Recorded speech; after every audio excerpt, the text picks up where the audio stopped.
Hello and welcome to Artsakh Public TV. The participation of mercenaries on the side of Azerbaijan against Artsakh is nothing new. Well-documented facts prove that in the 90s, Azerbaijan hired Afghan Mujahideen, Chechens, Pakistanis and Turkish terrorist grey wolves to fight Armenians. The topic of deployment and use of foreign fighters by Turkey and Azerbaijan in Nagorno-Karabakh during the 44-day war has been actively covered in the international media. France President Macron, Russian Foreign Intelligence Chief Naryshkin, and other official sources indicated the use of foreign fighters by Turkey and Azerbaijan in Nagorno-Karabakh. Besides videos proving the involvement of foreign mercenaries from Middle East terrorist organizations, the Defense Army of the Republic of Artsakh captured 3 of them.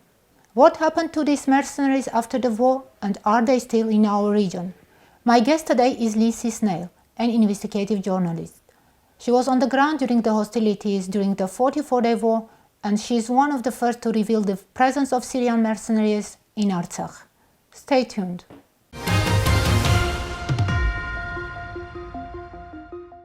Ms. Snell, I thank you very much for joining me tonight on Artsakh Public TV. Thanks for having me.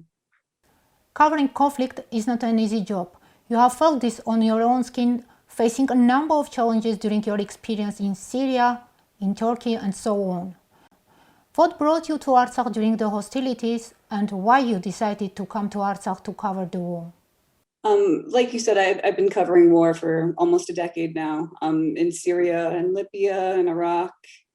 And I've sort of developed a focus on Turkey, and more specifically Turkey's use of Syrian mercenaries. They call them the Syrian National Army, which are a collective of factions, militant factions that Turkey supports and Turkey supervises.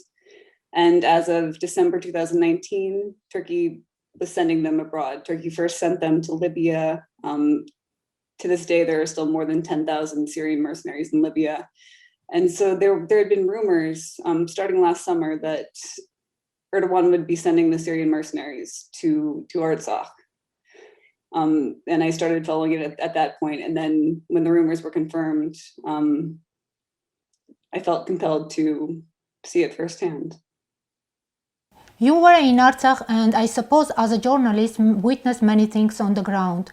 Would you share some of your insights of what happened and what did impress you the most? The intensity of the targeting of civilian areas was really stunning. And I say this, having covered a lot of other wars, staying in a hotel in a completely civilian area in Stepanakert, every night the sirens would start, and then you'd hear bombing and you wouldn't know where it was exactly. And, it would vary in intensity and in duration. And, the siren would sound and everyone would go down to the basement. And then by 5 or 6 a.m., everyone's so tired that they just sort of stay in bed, I think. And this was stunning to me. And even only being there during the war for a few days, this was very taxing. And, you had to realize that people who lived in Artsakh dealt with this for 44 days. It was 44 days of this, basically, not being able to sleep and just constant bombardment and uncertainty. And this was quite different from other wars that I'd covered, where, fighting is more localized and less intense, and it's really more militias fighting militias. But this was just extremely intense bombardment on civilian areas and civilian infrastructure. You report about mercenaries a lot, and your reports are attached with video and photo proofs which say there are real people with real names and origin behind these mercenaries. How and when you learned about the deployment of Syrian mercenaries by Turkey and Azerbaijan in our region? How did the recruitment take place? Well, the rumors started in last summer. Rumors that Turkey would deploy Syrian mercenaries to Azerbaijan. And at this time, obviously, there was no conflict yet. So they told the Syrians that they would just be border guards.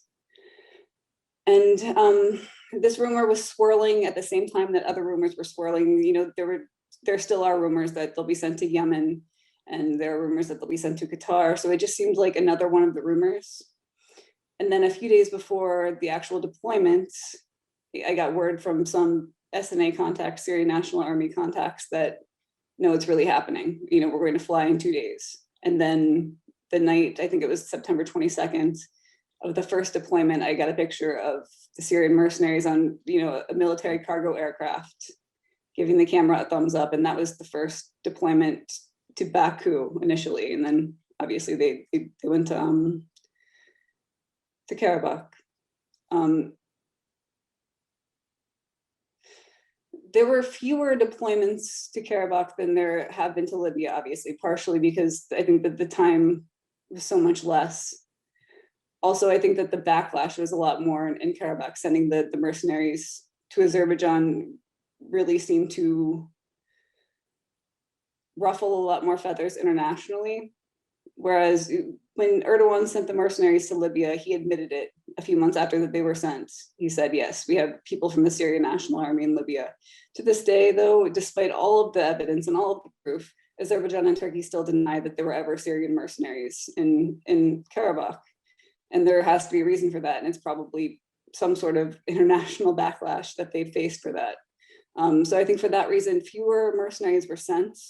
Also, once the mercenaries arrived, they were stunned, first of all, because again, when they were sent, there was no war yet.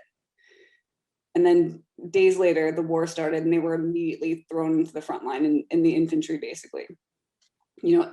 Ahead of Azerbaijani soldiers, I heard that the Azerbaijani soldiers were making them walk 200 meters ahead of them. So basically they're catching all the sniper fire and acting as human shields. And estimating around 2,300 maybe Syrians that went to Karabakh, roughly 10% of them died.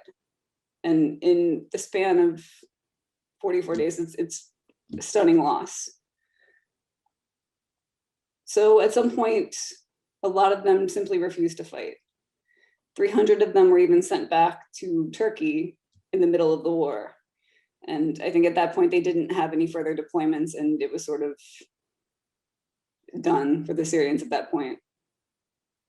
What do you think about the recruitment of mercenaries?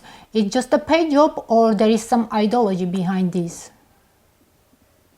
There's really no ideology. I think that a lot of them say that when Turkey invaded Afrin in Syria in 2018, this is when the Free Syrian Army, which is what they were before Afrin, became mercenaries. At this point, they're supposedly fighting against the Assad government in Syria, but there's no Assad in Libya or in Karabakh, so there's no ideology. And there were even some recordings, some of the Syrian mercenaries were really incensed when they realized that Azerbaijan was a Shia majority country. And there was a recording, one of the mercenaries said, these guys, the Shias are our enemies more than the Jews and the Christians. I don't see how you guys can go and fight there. I know that you're in difficult financial situations and I guess I won't blame you if you go, but it just seems really wrong to me. So it's definitely not ideological. Most of these guys were already militants for a long time. Although to fill quotas, Turkey has gone and basically visited refugee camps to grab some civilian men, some of whom ended up in Karabakh and a lot of whom ended up in Libya. The International Convention Against the Recruitment, Use, Financing and Training of Mercenaries, and particularly the Article 5.2 affirms that states shall not recruit, use, finance or train mercenaries for the purpose of opposing the legitimate exercise of the inalienable right of peoples to self-determination, which we saw in the case of Artsakh.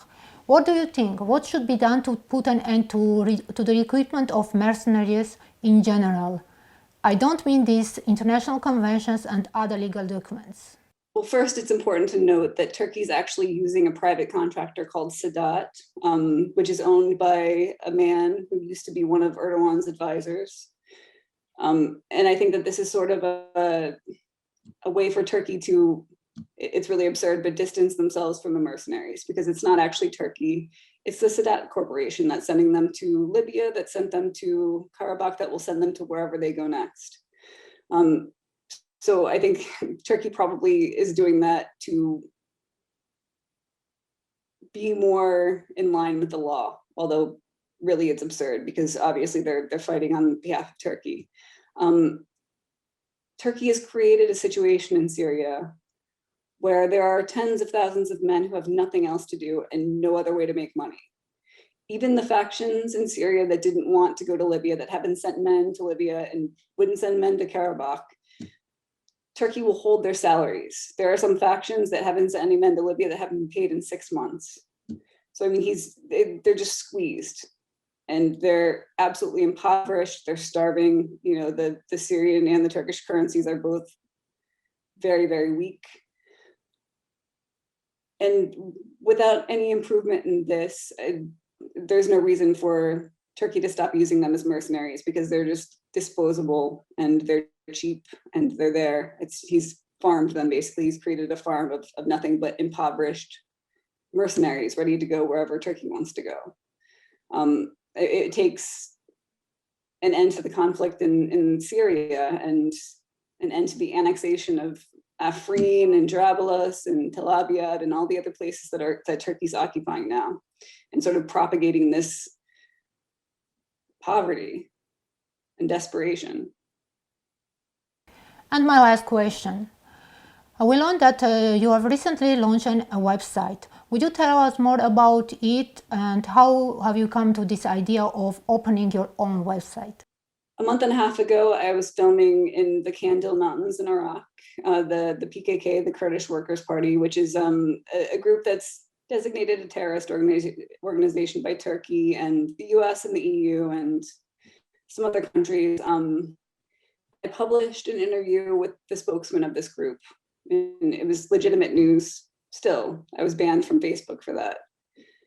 And it occurred to me that unless I publish my news through an outlet, I will be sort of subject to that censorship on social media. So it made sense to launch my own website, and it's called ishgal.com. Ishgal is a Turkish word meaning occupation or invasion. And in Turkish press, it's mostly used about other countries and never about Turkey themselves.